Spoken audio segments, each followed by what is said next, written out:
నమస్కారం.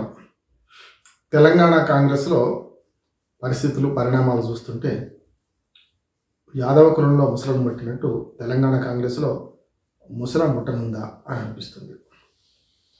ఇప్పటికైతే పోయిన డిసెంబర్ 2023 డిసెంబర్లో ఎన్నికైన ఈ ప్రభుత్వానికి సరిగ్గా ఈ 7వ తారీఖుని ఫిబ్రవరి 7కు సుమారు 14 నెలల పూర్తి కాలం నిండిపోయినట్టు లెక్క. అంటే మొత్తం 5 ఏళ్ల పదవీ కాలంలో ఎన్నికలు ఒక 6 నెలల ముందొస్తాయి అనుకుంటే 3వ వంతు కాలం పూర్తయినట్టు లెక్క. కనుక ఈ దశలో మరి ఎట్లాంటి పరిణామాలు సంభవిస్తున్నాయి, ఈ పరిణామాలు దేనికి దారితీస్తాయని మనం చర్చించుకోవాలి. ప్రధానంగా ఇటీవలనే ఎమ్మెల్యేలు దాదాపు 8 మంది ఎమ్మెల్యేలు, కొందరు అంటున్నారు 10 మంది ఎమ్మెల్యేలు అంటున్నారు.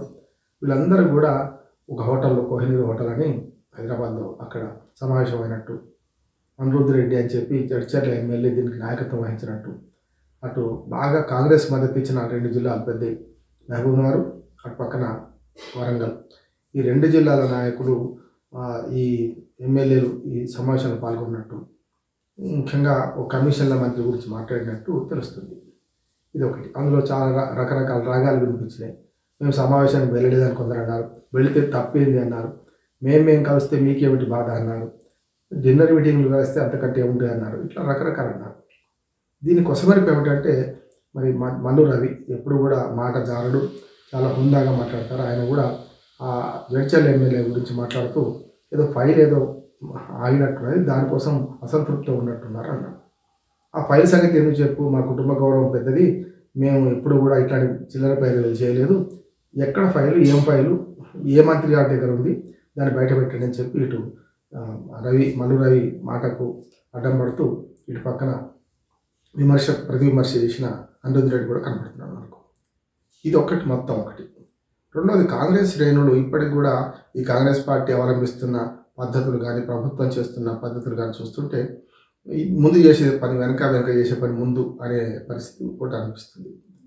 ముఖ్యంగా హైడ్రా విషయంలో, మూసీ విషయంలో, మూసీ ప్రక్షాళన విషయంలో ప్రజలకు అవగాహన కల్పించకుండా గుడ్డెద్దు చేలవబడ్డట్టు పోయి అందరినీ దూరం చేసుకుంది పేద వర్గాలతో సహా అనేది ఒకటి విమర్శిస్తూ వస్తున్నది. దాని ద్వారానే మరి దారం నాగేందర్ 2 సార్లు వార్తలకు ఎక్కారు. పార్టీ ఫిరాయించిన దారం నాగేందర్ అటు హైడ్రా రంగనాథన్ బెదిరించిన గతంలో, ఇప్పుడు నిన్న వాళ్ళ మళ్ళీ పెద్ద ఎత్తున విమర్శిస్తున్నాడు. నాకు ఎమ్మెల్యేగా సమస్య లేదు, ప్రజలు ముఖ్యం, నాకు ప్రజల ఇళ్ళు ముఖ్యం, ఇవాళ అధికారంలో ఉంటాను లేకపోతే లేదు, సమస్య కాదు, అవసరమైతే ఎవరినైనా ఎదిరిస్తా అంటున్నాడు. అని దానికి ఉదాహరణ కూడా చెప్పారు. నా ఇంట్లో వైఎస్ రాజశేఖర రెడ్డి గారి ఫోటో ఉంది, కేసీఆర్ గారి ఫోటో ఉంది, నా ఇష్టంలో నాయకుడి ఫోటో పెట్టుకుని నాకు హక్కు, నా ఇష్టం. కానీ నా ఇంట్లో ఫోటోల కోసం ఎవరు ఆందోళన చేయాల్సిన అవసరం లేదు, నాకు ఇద్దరు ఇష్టమైన వ్యక్తులే కనుక పెట్టుకున్నానని చెప్పి మరి ఇటు పక్కన ఇప్పుడు వేటు పడనుందా, ఏదైతే మరి నోటీసులు వచ్చిన క్షమంలో పార్టీ మళ్ళీ ఫిరాయిస్తారా అనేది కూడా ఒక అంశంగా మారింది.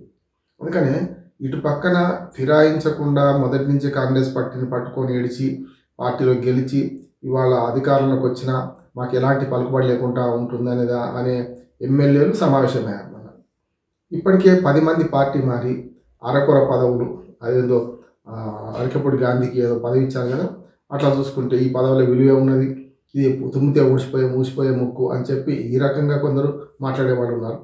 కనుక ఫిరాయించిన ఎమ్మెల్యేలు సంతృప్తిగా లేరు, మొదటి నుంచి ఏమున్న ఎమ్మెల్యేలు సంతృప్తిగా లేరు. కనుక కాంగ్రెస్ పార్టీలో మెల్లమెల్లగా ముసలం పడుతుందా అంటే, ఇది ఎప్పుడో కాంగ్రెస్ పార్టీ సంస్కృతి అనుకుంటే 1 ఇయర్ లోపే పుట్టేది అని అన్నారు చాలామంది. కానీ సజావుగా నడుస్తుంది. కొంచెం కేంద్ర అధిష్టానం కూడా రేవంత్ రెడ్డికి మద్దతు ఇస్తుంది. ఎంతమంది సీనియర్లు ఉన్నా కూడా సీనియర్లందరినీ సమాధానపరిచి మరి ముఖ్యమంత్రిగా రేవంత్ రెడ్డిని ఎంపిక చేయడం.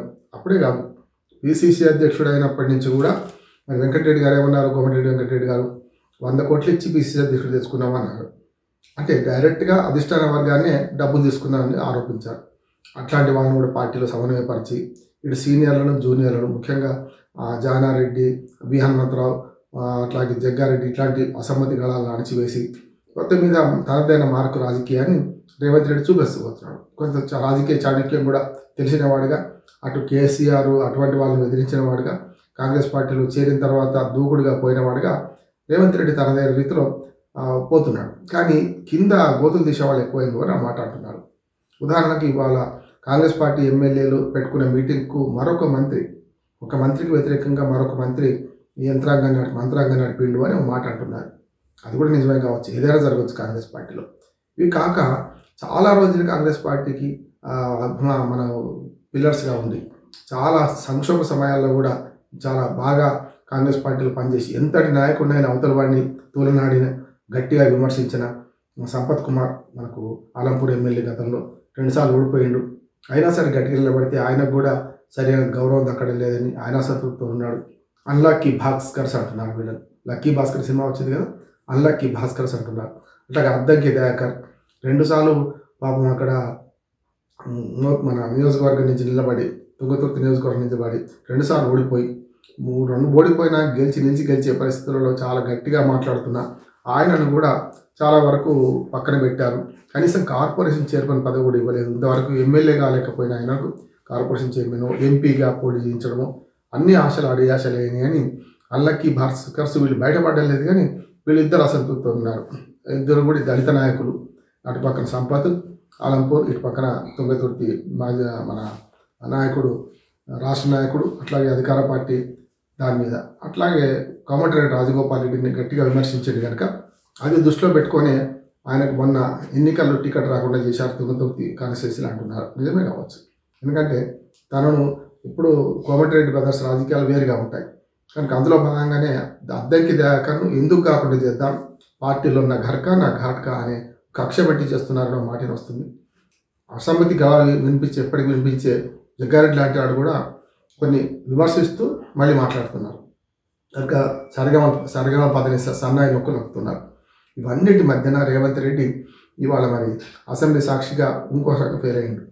అసెంబ్లీ సమావేశం పెట్టడం, క్యాబినెట్ మీటింగ్ అక్కడ పెట్టుకోవడం, ఆ క్యాబినెట్ మీటింగ్ పూర్తి కాకుండా అసెంబ్లీకి రాలేకపోవడం, దానికి సభ వాయిదా పెట్టడం. అంటే మొదటి నుంచి కూడా హైడ్రా మీద దానం నాగేంద్ర విమర్శలు చేస్తున్నాడు. ఇటు పక్కనేమో అసమ్మతి గళాల్లో పార్టీని పట్టుకెడిచిన వాళ్ళు మీటింగ్లు పెడుతున్నారు. ఇటు పక్కనేమో ఫిరాయించిన వాళ్ళు తృప్తిగా లేరు. ఇంకెవరున్నాడు తృప్తిగా? కనుక రేవంత్ రెడ్డి ఒకటి తృప్తిగా ఉన్నాడు, ఆయన తమ్ముడు వాళ్ళిద్దరు మాత్రం తృప్తిగా ఉన్నారనే మాట కూడా వినొస్తుంది. ఇది ఎట్లా ఉందంటే కేసీఆర్ శాపనార్థం పెట్టారు, ప్రతి సంవత్సరానికి ముఖ్యమంత్రి మారుతారు చూడండి అని. అది నిజమయ్యే అవకాశం ఉందా, అది నిజమే కాబోతుందా అని కూడా కొందరు అంటున్నారు. ఏదైనా సరే ఇప్పుడు శృతిలేని సంసారం కష్టం, గతిలేని సంసారం చేయొచ్చు, శృతిలేని సంసారం చేయొచ్చు కష్టం. కాంగ్రెస్ పార్టీలో అసమ్మతి గడాలు ఇవన్నీ సహజమే అయినా కూడా అధికారంలో లేకపోయినా అంతే, అధికారంలో ఉన్నా అంతే అంటే సమస్య వస్తుంది. కనుక అధికారంలో ఉన్నప్పుడైనా సంయమనం పాటించి ఈ ప్రభుత్వం 5 సంవత్సరాల పాటు సజావుగా నడుస్తుందా, లేక ముఖ్యమంత్రి కూడా మారుతాడా, లేక ఇవన్నీ కాకుండా వాళ్ళు కొట్టుకొని మరి అంగడి ఇసుకపోయేటట్టు చేస్తారా? ఇవన్నీ ఈ శేష ప్రశ్నలు. ఏమైనా సరే ఇప్పుడు మరొక కందిరిగ తుట్టని కదిలించారు రేవంత్ రెడ్డి. బీసీ రిజర్వేషన్ల మీద, బీసీ నివేదిక మీద. అదేమైతుందో చూద్దాం. నమస్కారం.